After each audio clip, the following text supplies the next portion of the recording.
If you don't actually believe it, don't say it. Okay. Yeah, Dustin. Well, personally, I have a few reasons. The biggest of which is probably just because I like to argue things, but I like the structure that debate provides. So there's actual rules for the arguments going on. Yeah. I like the fact that most of the time, whenever I'm debating, I end up coming away with more information than when I went in. Yeah. And it also helps people who actually take part in it look at both sides of an issue, even if they're supposed to be arguing for one particular side. Okay, cool. Anyone? Hannah? Okay.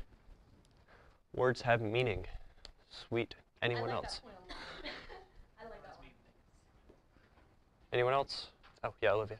Just growing and learning how to communicate, not just to judges, but also to just people you're going to meet in real life. Okay. Life skills, kind of bettering yourself. Sweet. Good speaking skills. Okay. Sweet. We'll throw that under communication. Anyone else? Okay, cool. So, a couple different reasons. I'm surprised no one threw out their competition, because generally people will just be like, yeah, I like competition. But you can get competition through, okay, yeah, you like to argue. Don't we all? Oh my goodness. Okay, just question.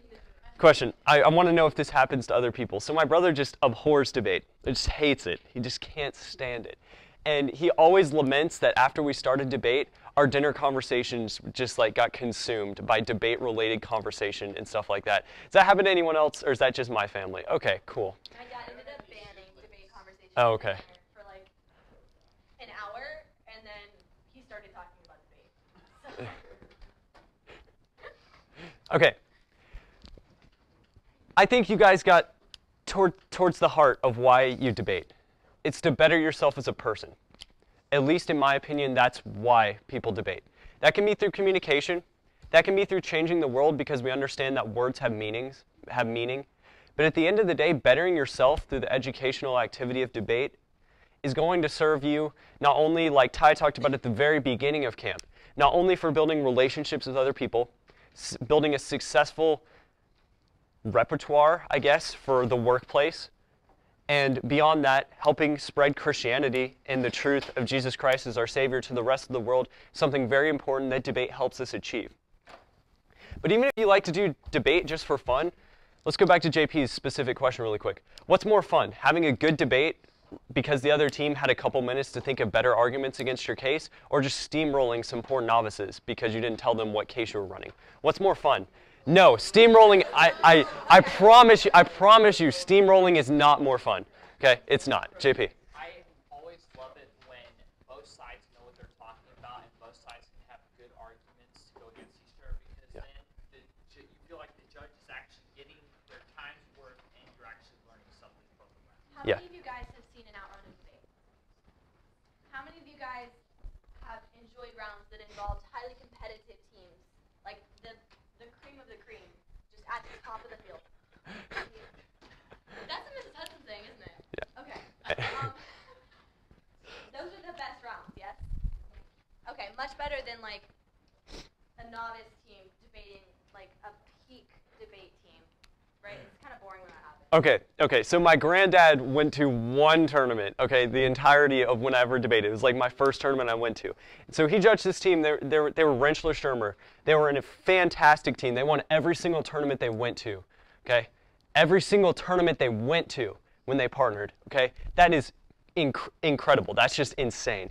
And he judged them against these poor novice girls, and he still talks about that round whenever I mention debate. He's just like, oh yeah, I remember judging these people, and he just felt so bad because the round was just terrible. Because it was just these guys like who were incredible just smashing these poor novices, and they were nice about it. I mean, they were courteous about it, but it was just like not a good, enjoyable debate, okay? And there's also that random homeschool mom that will vote against you if you're too mean to the novice. Just saying. It does happen. On that note, best debate round of my life was an out round that we had against the team where their case was Reformed Human Rights Council, ours was abolished. So neither of us cared who went AF or neg, because we knew we would just counterplan whoever went AF.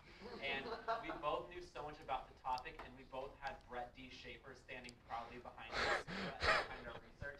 And it was such a great round. And yeah, it was great. The judge said, he was an alumni judge, he said it was the best debate round of the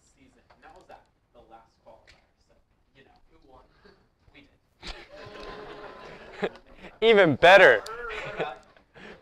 Okay, if your goal is to pursue truth, what's a better way of pursuing truth than identifying truth in the debate round? Surprising a team with a case that they didn't know you were running, or giving them a copy of your 1AC 5 minutes beforehand when they ask for it so that they can look through and come up with better arguments against it. If your goal is to pursue truth, then it seems that giving them your case beforehand would help in that goal. Okay? Why does this say trains?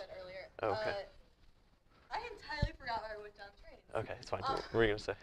Okay, so a Oh, lot of us yeah. think of debate as like a game that we can win or lose, and we forget that there is an element of the pursuit of truth that we're trying to do. Like, we are debating to replicate finding what the best policy is in a congressional setting. We think of it as a game, so we pull out these ridiculous ideas that no one else is prepared against because somehow that will give us a strategic advantage. Okay. Here's Claire's quote from the other day. We think of debate as a game to be won instead of truth to be found. Mic drop. Yeah. Okay. If your goal is education, similar to pursuing truth, what makes a more educational round where both teams are prepared, right? It seems like all of these things that you guys are talking about as to why you debate, it seems like having an open debate where both teams are prepared would better serve that. Yeah, JP. So you have answered my question about whether or not you give Yeah. Now here's a tougher question. Okay. What if an advanced team Give them the case. you ask Give them the case. My partner. I mean, like, what, they're an advanced team. They should be able to come up with arguments on the fly. Why do we have to give Which them? would Okay. you rather? Wait. Okay, my go. partner and I- Go ahead. Go ahead. Basically, if you're an advanced debater, you're going against another advanced debater, you ask them for the case in some random world where an advanced debater asks for the case. Don't ever see that happening. And they're like, nope, you're advanced, you've broken before, I'm not giving it to you. That'd be pretty crappy. So, again, the golden rule, treat others the way you want to be treated, and be super sickeningly courteous all the time. Okay, I guess I'm a little bit Okay. because I was a novice last year and I was denied a case once with an advanced team. We asked for it and they said no, you can't. Well, M- they're horrible people. No, they are. And they're not Yeah. going to debate heaven. Well, what if it's a what if you're Yeah. if an advanced team asks a novice team for their If an advanced team. If you're a novice Okay. team in this room, you give it. Yeah. Okay. Okay, so here. here's- Oh, go I'm ahead. going to say something real quick about this. My partner and I, my second year of debate, I was coming off of a really good first year. And my second year of debate, my partner and I, she was a first-year policy debater, fantastic, outstanding LDer. We decided that every round we were going to give the neg team our case. And we had some of the best debate rounds that year in the scope of like being evenly matched and actually having to push ourselves to debate well. And I grew so much that year because I decided that openness was the best way for us to achieve education, truth, and training ourselves as to how to actually debate on a higher level than we were debating earlier. Yeah. I was converted to openness the summer before. It sounds like a religion. I was converted to openness. No, I was persuaded that being open about what I was running and different arguments and things like that better fulfilled why I was debating the summer before my senior year. And so my last year, we gave our case beforehand to every single team we debated. And I mean, their case was like bulletproof, so it didn't really affect that much. Is that a song? I feel like that's a song. Anyway, Hannah. If you don't actually want to give your case to the team, could you just say, I look forward to telling you in the round? Oh my gosh, there's no nice way to say that we're not going to give you our case. Okay, I want to hear okay, so would you actually say that, like, Actually, we did it to a novice team, and they were like, okay, sounds great. They were being fake. In their mind, they were probably cursing you out. yeah. Yeah, no, my novice here, like, we would ask for their case. Not even like their 1AC, just the case name. They would be like, well, I guess you'll find out once we read our 1AC. Gross. And honestly, guys, like, I get what you're trying to do, and it's nice that you're trying to find a nice way to say it, but honestly, no matter what you say, people are going to be like, really? Like, I would have given you my case. So, Okay, no. Okay, one decision that needs to be made. First off, ask yourself why you debate, and then secondly, ask, will giving teams the case like 5 minutes beforehand when they ask for it help that purpose or not? And if you feel like it doesn't, then just say, we'd rather not give you our case, or something like that. But don't be like, oh, well, I guess you get to find out in 5 minutes, ha ha ha, like, I don't know. That doesn't come across well, at least to me. Yeah, Noah, did you have something? no. Okay, sweet. Cool. After that fun rabbit trail. Oh, okay. Oh, okay, cool. So, pre-round, understanding the debate. Oh, no, I never actually got to go back to Hannah's question. So what do you do when you're going into the first tournament of the year and you don't know what's being run? Okay, first off, prep your affirmative case, obviously, because someone else might be running it, okay? Very, very basic, but something to remember. But secondly, through your research of the topic, you should have a fairly good grasp of the big topics that are going to be debated throughout the year. So have we talked about generics yet with you guys? Generic negative arguments. Okay, sweet. So that difference between specific and general argumentation, do you have good stuff on generics? On generics? Yeah. Do you want to? I can explain If real not, quick. sure, go for it. Okay. Generics are basically theses or arguments that apply to a lot of different cases. How many of you guys, this is SOA and TP, or NCFCA combined, yes?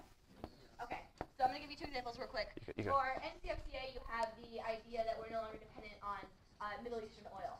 That is a generic argument that applies to a lot of different cases. For electronic surveillance law, you have the generic that say the Fourth Amendment doesn't apply to a certain thing, or the First Amendment isn't violated. That would be a generic argument that applies to a lot of different cases. So that's kind of what a generic is. How you use them in rounds kind of depends on the team. But yeah. Okay, sweet. So these are 3 areas of generics that just came to mind for NCFCA and STOA. So if you're NCFCA going into the first tournament of the year, you should probably have a couple generic briefs prepped down on first different things like mindsets, such as isolationism or interventionism, like big overarching philosophies that even if you don't have anything specific against their case, that you can prepare for. Talk to LDers. They will help you with mindset generics. They might not use logic, but they will give you whatever. Okay. They will Sorry. try to help you. I'll take all sorts of digs at LDers, and I'm sorry.